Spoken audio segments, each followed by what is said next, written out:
without any further ado, as most of you know if you read Leon's email, is our program today is Rotarian, St. Albans Rotarian Liz Gamache, who is now the new president CEO of Lund, which is based in South Burlington. However, it's important to note that although Lund does a lot of work in Chittenden County, they also have some programs that are statewide. So I think it's important when she speaks that there are touch points here in Franklin County for work that they do to help individuals and families. So are you going to talk about mission all that? Do you want me to talk about those? Or you just want me to shut up and let you talk? Yes, that's what I always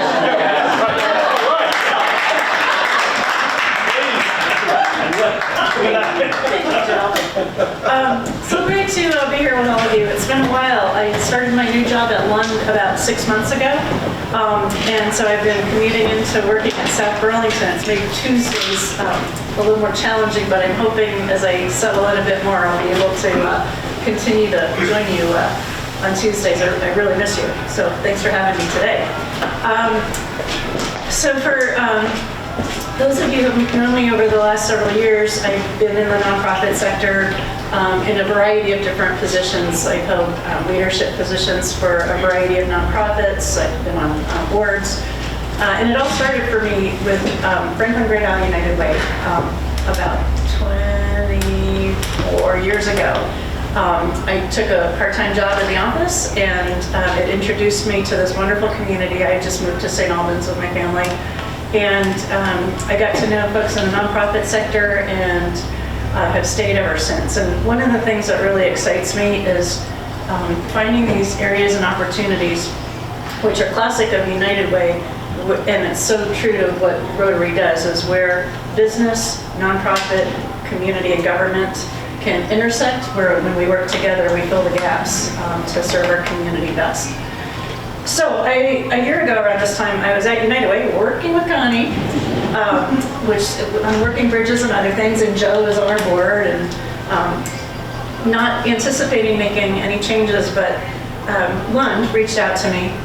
They had gone through some leadership changes, and they were wondering if I would be interested in joining the organization as their next CEO.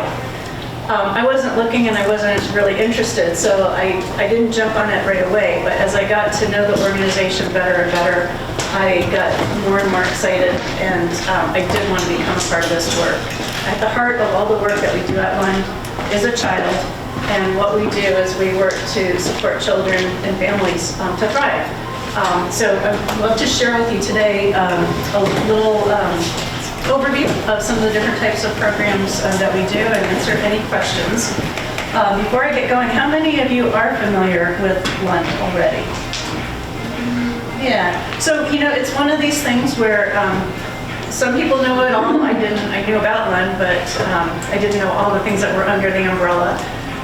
And so I'll share that with you in a moment, but we are a 135-year-old organization, which I think is really remarkable, and it's really humbling to be a part of an organization that's been around for 135 years. As Joe mentioned, we are statewide, although our main offices are in South Burlington, but we do have staff that work here. At the state office building, we work closely with state government, and then we have other folks in Franklin County working remotely. So we'll talk a little bit more about that in a bit. Let's see if this works. So our mission, we help children to thrive by empowering families to break cycles of poverty, addiction, and abuse. And we do this by offering hope, opportunity, to families through education, treatment, family support, and adoption. So again, as I mentioned, at the heart of what we do is a child, and we help to support children and their families. These are some of the ways that we do it. We have three main areas of focus. Adoption is one of them, and we're really excited because last month we completed in our history our 12,000th adoption. Yeah, huge milestone. And most of the adoptions that we're facilitating are children and youth who are in the foster care system. who are waiting to be connected with their forever families. We also do private adoptions as well, but it's mainly our children that are in the foster care system. And we do more than just help to facilitate the adoption. We're there on the front end, helping to find the families to connect children in the foster care system too. And then we're with the families as they go through the adoption process. And then we're there afterwards, after the adoption, for as long as needed, because so many children that go through the adoption process have higher needs. And so we're there with caseworkers and supporters to provide services and supports to help the transition as long as it's needed.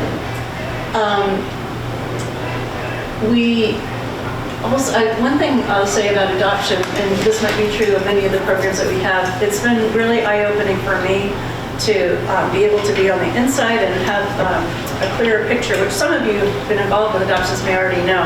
But I initially thought so much about the joy of adoption, right? That a joyful experience bringing families together. And what I also know is it's a really hard and it's a complicated experience, because along with that joy, there's also loss and grief. There is potentially grief from a parent who has given up a child who is trying to understand why they were given up for adoption. And then the challenges that go along with creating new families. So it's complex, complicated work, and providing support to these families is really important. We also do clinical treatments. We have outpatient programs, and we have a residential program that are geared to providing support for pregnant women and moms who, and we also do some outpatient work with dads, but we're known for our residential facility, which is a 26-bed facility that provides treatment for moms and women of children ages 5 and under who may be suffering from mental health or substance use and need treatment. On average, they're with us for about 10 months, sometimes less, sometimes more, and we help them to move through the treatment phase. And then, as I know you all in Rotary, we all have been learning more about step-down recovery housing. We're also working more in that arena as well, so that we can provide support for parents as they're moving through different stages of treatment and into recovery. It's unique. Our residential treatment program is one of very few in the state of Vermont. What's unique about it is that we have a requirement that children are in the facility at least 50% of the time with their moms. So we're providing support to parents, but we also provide a host of supports for the children as well. And they're able to maintain that connection with their moms. And then we also have a parent-child center. We all hear so much about the child care crisis. So we have a therapeutic child care center located in South Burlington. Our parent-child center is one of 15 in the state of Vermont. That is more of a Chittenden County-based program, but we are exploring ways that we can bring some of our services more mobile throughout the state. And one thing that, well, how am I doing time-wise, Joe? You're good. Okay. No, you're good. All right, I'll tell you a little bit more about some of those programs in a second.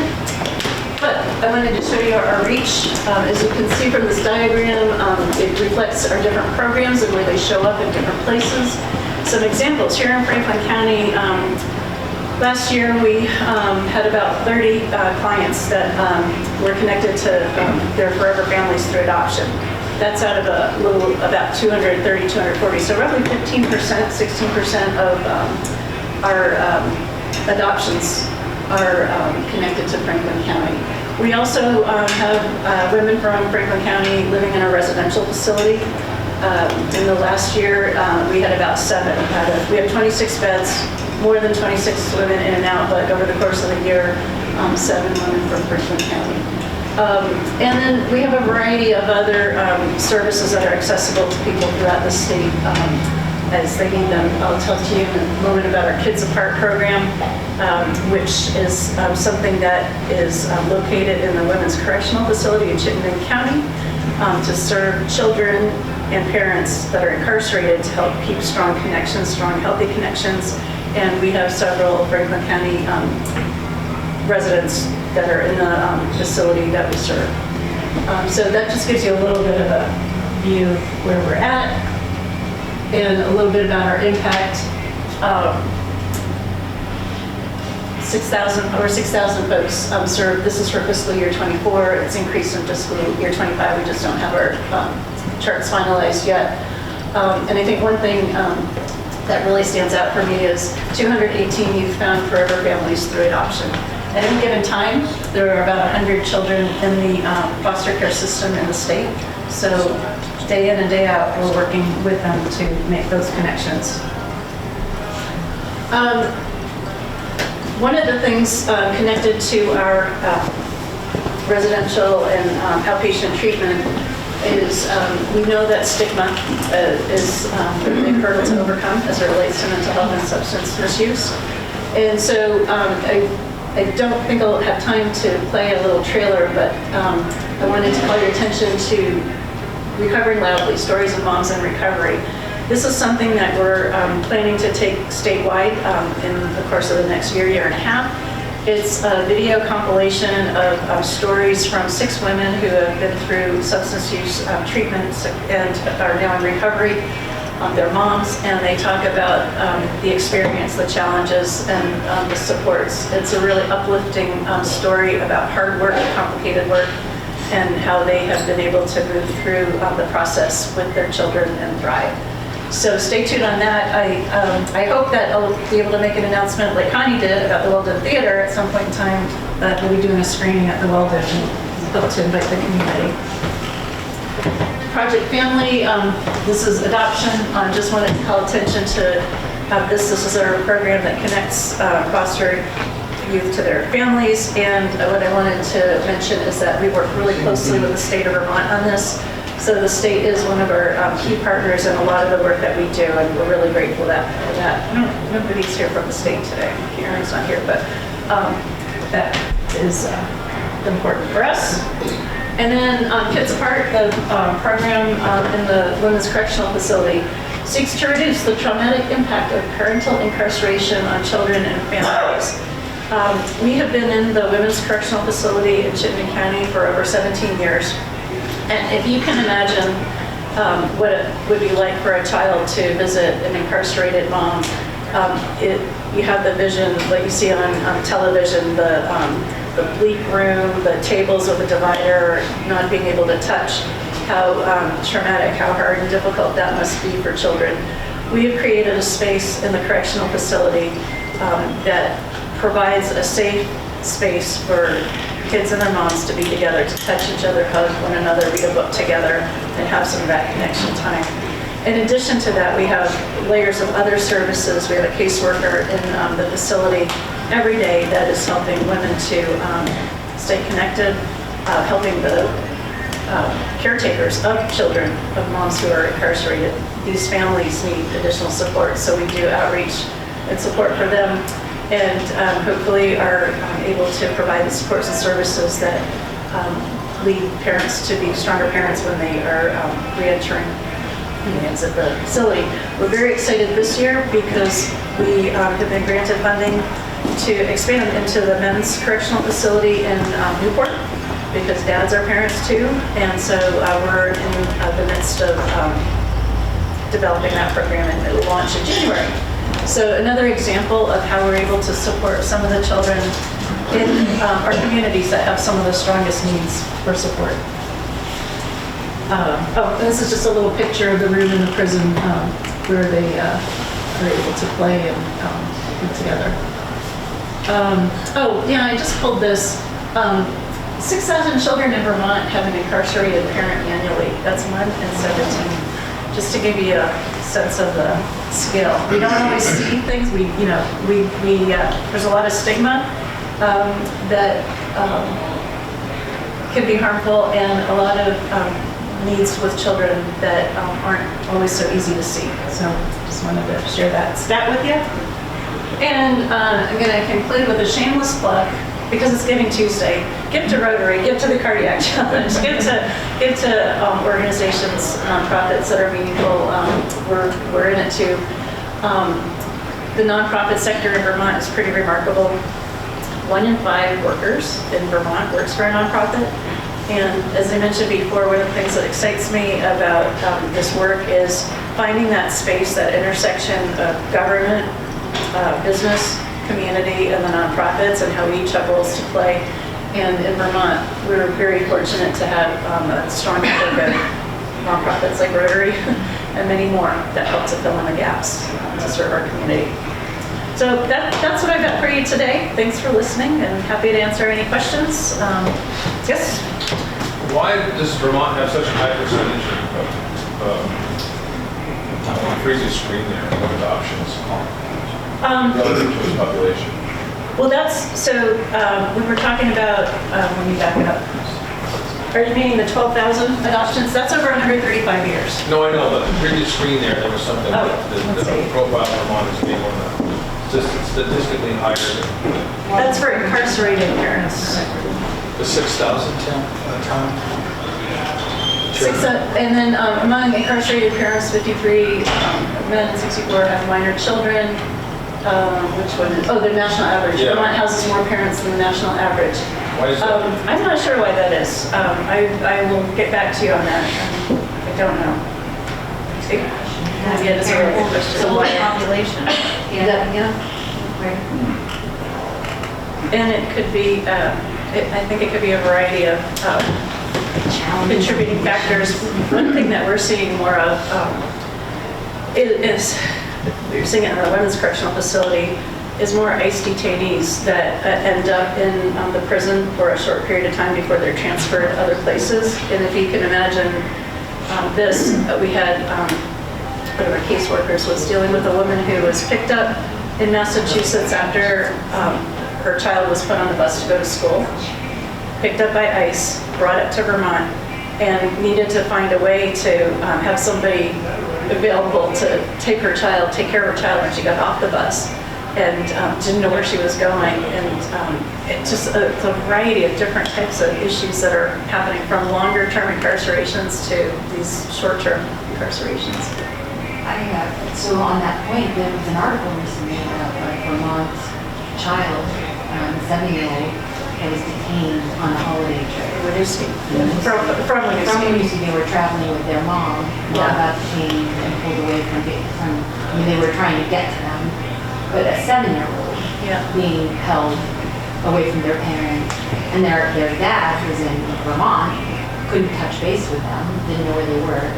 And I guess my question is Lund involved in any kind of planning around if and when this happens to a young person in Vermont, a child in Vermont, is there a plan or response for those kids? The way we have been involved is within the facility, we're able to be that conduit, that connection that helps when the parent may not be able to connect directly to people in their network to help out. But beyond that, it's very transitory. So when people are coming in, as I understand it, through the ICE connections, they don't stay in Vermont typically for very long, and then they're moving on. And I would suspect that we will be seeing children that have faced the loss of a parent at some point in time. Is there an issue with aging out, like kids that they turn 17, don't have a family, don't have a home? Are you seeing that at all? How's that being addressed? So we don't, with adoption, we'll stay with a family as long as needed. But there are children in the foster care system that are aging out, and that is a challenge. And I think Spectrum is a great example of an organization that's providing some really strong support locally for those folks. Mary. The best part of my job as probate judge was adoptions. No question about it. And the best of the adoptions were those that were organized by one. I think it was 7 or 8 years ago, we had 18 adoptions in one day. Oh my gosh. And that was like herding cats. It would not have been possible without the great staff that I have, but also the ones organizing people coming out of the courthouse in a timely fashion. You do a great job. Thanks for sharing that. I work with a great group of people. Our adoption division has folks that rarely leave.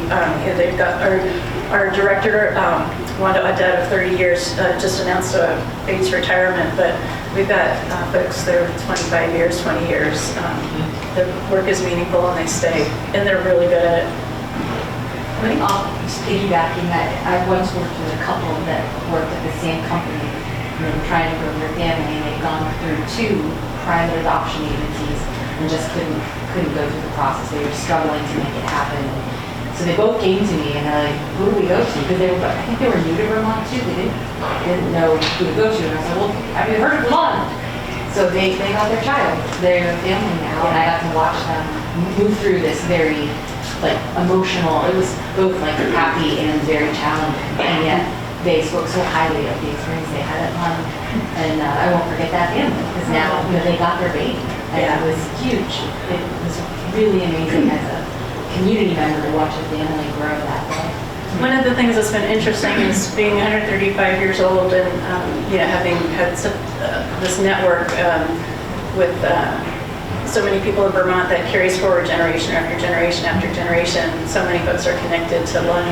In my family, we don't have Lund adoptions, but we have adopted family members. And I also think about the treatment aspect and the hopefulness that comes with being able to access treatment. Part of my personal story is that when I was 4 years old, my dad got hooked on painkillers, and he went into residential treatment for 6 weeks. He had a supportive employer, and he had a supportive family, and he had access. There was availability for treatment for him, so he was able to go through that and remain in recovery for the rest of his life successfully.